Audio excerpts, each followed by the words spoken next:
હવે આ ઉદાહરણ 4 માં આમ તો એ જ સૂત્ર વાપરવાનું છે, પણ એમાં કઈ વસ્તુ ખૂટે છે એના ઉપરથી આપણે કરવાનું કે 60 કેજી દળવાળી વ્યક્તિએ 750 જે ગતિ ઉર્જા પ્રાપ્ત કરવા માટે કેટલી ઝડપથી દોડવું પડે, એટલે આમાં આપણે ગતિ શોધવાની છે.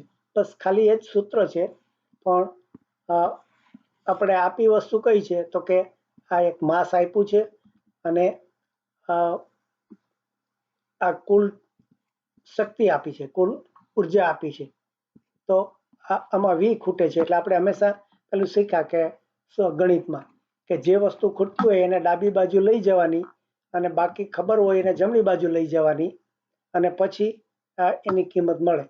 એટલે ડાબી બાજુથી જમણી બાજુ ફેરવે ત્યારે ગુણાકારમાં હોય ભાગાકારમાં આવે, ભાગાકાર હોય ગુણાકાર થાય, પ્લસ હોય માઇનસ થાય, માઇનસ હોય પ્લસ થાય. એ બધા નિયમો આપણે શીખવા પડે. એટલે આ એકના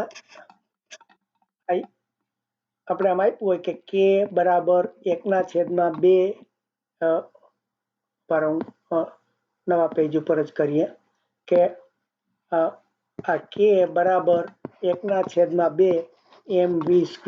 તો આપણે વી શોધવાના હોય તો શું કરવું પડે, બાકીના બધી વસ્તુ આ બાજુ ફેરવી પડે.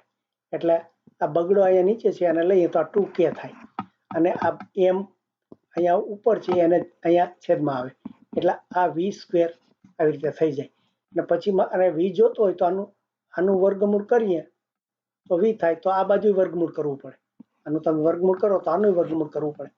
એટલે આનું વર્ગમૂળ 2k/m. બસ આ k ની કિંમત કેટલી આપી છે અને m ની કિંમત કેટલી આપી છે મૂકી દો તો તમને v ની કિંમત મળી જાય. એટલે જો આ k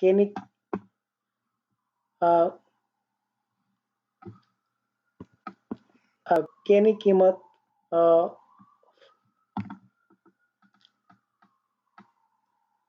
k ની 750 આપી છે. એટલે આ 750 k છે, આ 2 અને છેદમાં m એટલે એનું કિલોગ્રામમાં 60 નું દળ છે.